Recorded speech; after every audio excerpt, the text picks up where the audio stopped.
Hello, and welcome to my channel. I am Riche, and today I'm going to give you my top beauty tips for this year. So the first beauty tip, a healthy scalp produces its own oils. So if you feel like you have a dry scalp and you're putting oils on your scalp to make it less dry, then that means your scalp may be clogged, like the pores in your scalp may be clogged, or there's something, going on. Because regular healthy scalp, and this is scientifically proven, this is not something I just heard somebody say and made up. A regular healthy scalp actually produces its own oils that keep your hair moisturized. And the oils that your skin naturally produce are the best oils for your hair.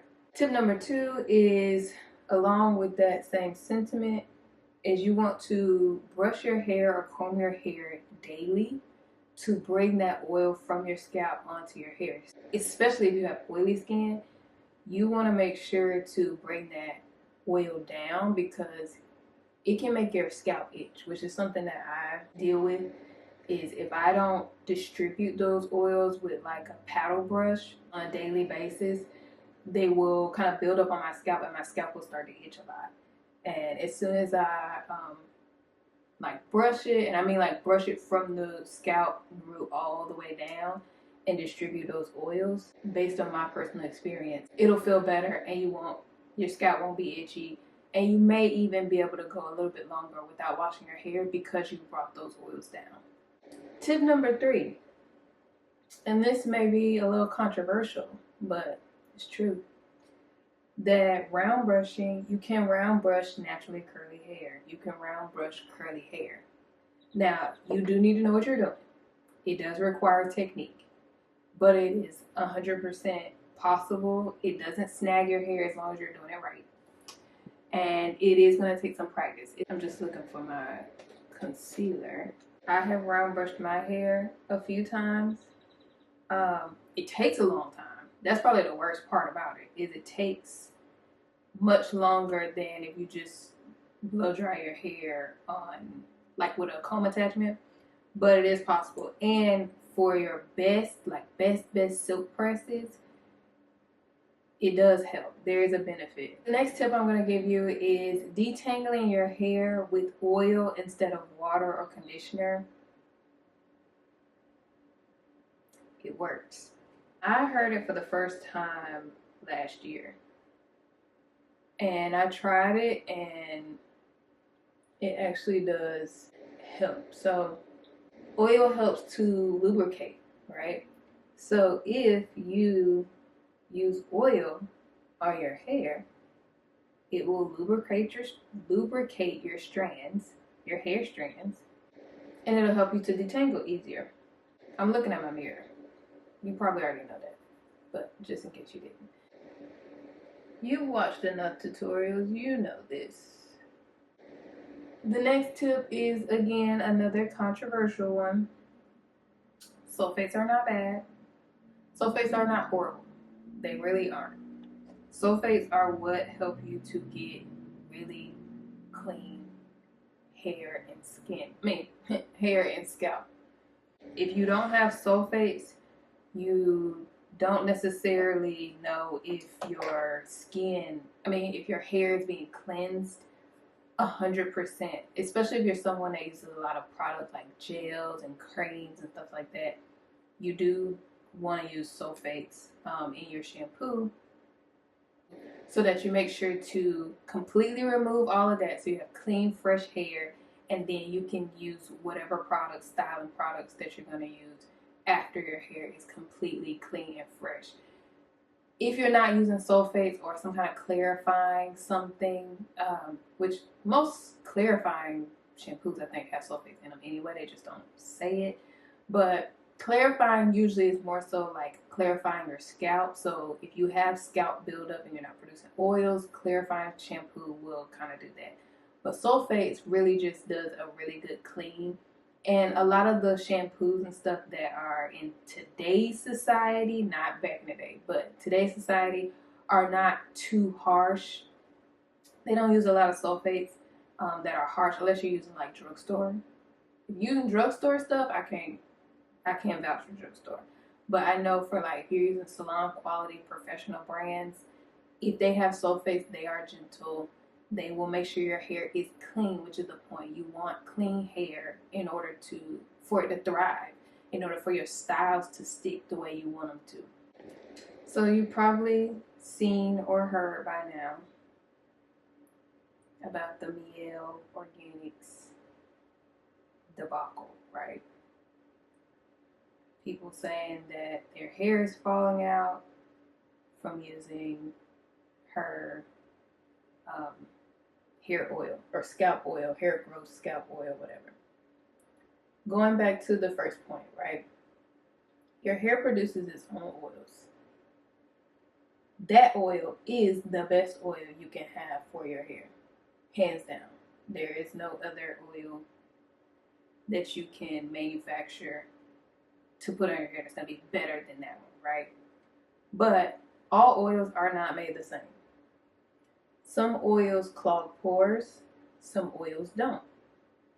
Some oils cause acne, pimples, buildup. Some oils don't.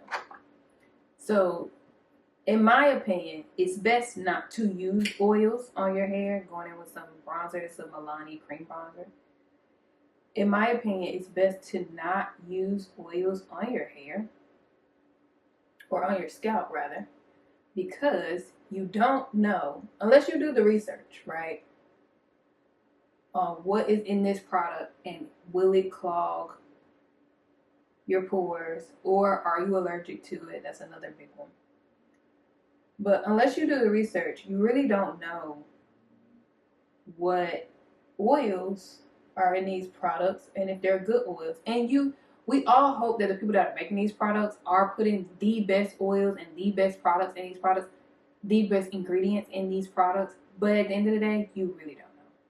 You really don't. And my philosophy is I'd rather be safe than sorry. And so I would not suggest using oil on your scalp. It can lead to dermatitis, dandruff. It can even clog your pores and lead to hair loss. It just can be, if it's not the right product, it can really cause you a lot of damage and harm that you really don't want. You're just trying to, do what's best for your hair, have your hair grow, and yeah, that's my take on that. And the last tip for the hair category is that there are 3 classifications for your hair. Now, I know a lot of people think about hair classification as curly, wavy, straight. That actually is probably the least important when it comes to picking products, right? Or even like how you do your hair. Have you ever seen, if you buy a new curling iron or flat iron, it'll say if you have thin hair, use it for 4 to 5 minutes. If you have thick hair, use it for 6 to 7 minutes. Or certain conditioners, if you have low porosity hair, use it for a longer time. If you have high porosity hair, use it for a shorter time. So the 3 main categories of hair that I feel are the most important, that I think will benefit you the most to know and to live by on your actual hair, is 1, porosity. So porosity is, I'm sure you've heard of it, how easily your hair absorbs products. If you have low porosity, it's harder for your hair to absorb products. Not that it's like you can absorb, but it will take longer. You may have to use thicker products, things like that. If you have high porosity hair, you absorb products easily. You don't have any problems. The second one is density. So if you didn't know, everyone does not have the same amount of hair strands in their hair. So that's why someone can have thin hair and they've had thin hair all their life, and someone can have thick hair and they've had thick hair all their life. If you had thin hair all your life, you probably have a lower number of strands, right? So you can have thick hair strands but a lower number. You can have thin hair strands and a higher number and be high density.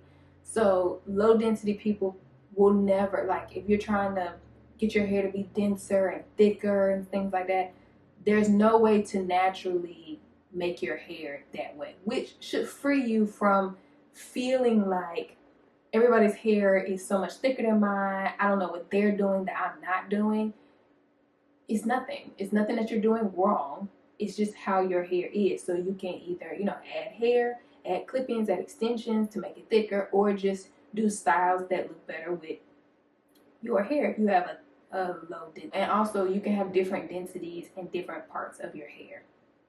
So for example, for me, in the middle, like in the crown of my head, I have a higher density. And then in the front and in the back, I have a lower density, but it's not low density. It's more like medium average density. But I can tell when I get to the middle of my head, when I'm, if I ever got braids or if I'm getting flat iron, that section always takes the most effort, the most work, and the most time. So that's how I figured out that it is high density. And then the last one is texture. So texture is if you have thin strands, like I was just saying, or if you have thick strands. So if you have low density and thin hair, your hair is, you're gonna feel like I have no hair, or your hair is very thin, or it's very sparse. If you have high density and thick strands, thick texture, then you're gonna feel like, oh my gosh, every time I use a rubber band, it pop, or scrunchie, it pops. You know, it takes me forever to get through my hair. My hair is so big all the time. Even if you straighten it, it's still big. That kind of thing. And then you can flip flop. You can have thick strands and low density. You may or may not know. Switching now to skin, one of my favorites. The first thing for skin is if you have oily skin, like I do. I've had it all my life. My mom had oily skin. It was inevitable. Use salicylic acid daily. Game changer. Game changer if you have oily, acne-prone skin. It helps to keep your pores clean and you will have less acne. Get a 2% salicylic acid like serum or something. I like serums. They have face washes, they have moisturizers with salicylic acid, but I prefer to do it with the serum. 2%, easy. The Ordinary has a cheap one, and then I like the Paula's Choice one as well. Daily, once a day, twice a day if you can, but at least once a day. Everyone's skin is different, but I would bet money you see a difference in your skin after about 4 to 6 weeks. I will bet money on that. Salicylic acid. Next tip is for the gym girlies, for the outdoor girlies, get a hypochlorous acid spray. Tower 28 has this spray. It's called, I'm doing a liquid blush. It's called an SOS spray. But it's hypochlorous acid, which you can get from other places as well. Gotta get my brush. Great, it's like an antibacterial spray. So if you sweat a lot in your face, especially if it's causing you to have breakouts and things like that, get a hypochlorous acid spray, and you can spray it on top of anything. Now, if you already have a skin infection or something, I don't think it will cure it, right? But I do know that it will help. Like if you just got bacteria on face, you went to the gyms, one of the machines touched your face, or your hands touched your face, stuff like that, and you put it on, it will help to not progress whatever that bacteria or whatever it is. I'm not really a blush girl, but this one, I bought this a couple months ago because I've never really been a blush girl, and every time I put this on, I'm like, maybe I should be a blush girl. Next is if you have acne prone skin or if you have rosacea, you should look into getting a prescription strain. So that's 15% to 20% of azelaic acid. Great for if you have peri or dermatitis, if you have rosacea, and it also helps to keep acne down. It's not an acne treatment, but it does help because when I was using it all over my face. It does help. And then if you have hyperpigmentation, dark spots around your face, it also helps with that. Anything that says like 10% or 5% is not scientifically proven to be as effective it has to be at least 15% to be effective, and to actually, you know, show results, the results that you want to get. So, and I believe if you get a 15%, it has to be from a dermatologist or a doctor, like a prescription. So, but that is another tip if you have any of those problems. Another tip is try to get, especially your skincare products, try to get as many of them, especially if they have active ingredients, in airless pumps. So a lot of skincare ingredients come in like jars or droppers and stuff like that. And sometimes, depending on what the ingredient is, just the packaging itself makes the product less effective over time. If you have an airless pump, there's no oxygen getting in, there's no water, there's no anything getting in to dilute it or to make it less effective. So when you can get any product, anything that you want that has actives in it in an airless pump.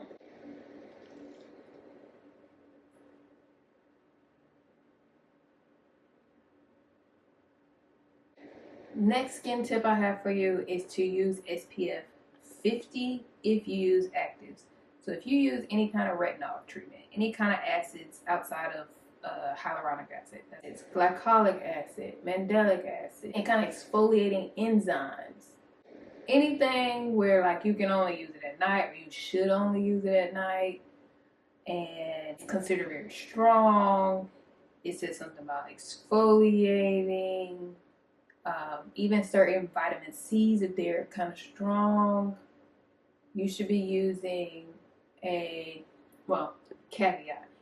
If you're a person of color, get a SPF 50. SPF 50 is better for people of color, and it's better if you wear actives to protect your skin, because a lot of those actives make your skin a lot more sensitive, and so you need to wear a high enough SPF. I know a lot of SPFs come in like SPF 30, which is fine if you don't wear any actives. But if you do have, you know, actives in your nighttime routine or anything like that, you want to opt for SPF 50. Going along with that is the next tip. If you can, it is very hard to come by, but if you can, use a mineral sunscreen with SPF 50 instead of a chemical sunscreen, especially if you have sensitive skin. People with sensitive skin can break out from chemical sunscreens quite easily, and so if you are someone that's prone to breakouts, you may want to consider using a mineral sunscreen instead of a chemical sunscreen. Now, chemical sunscreens are usually the ones that don't leave a white cast if you're a person of color.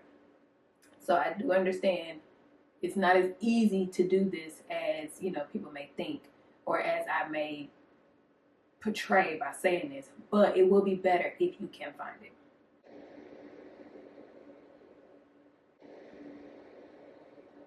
Well, and the last tip for our skin portion, and the last tip of the video, PHAs are the gentlest exfoliants. So let me explain.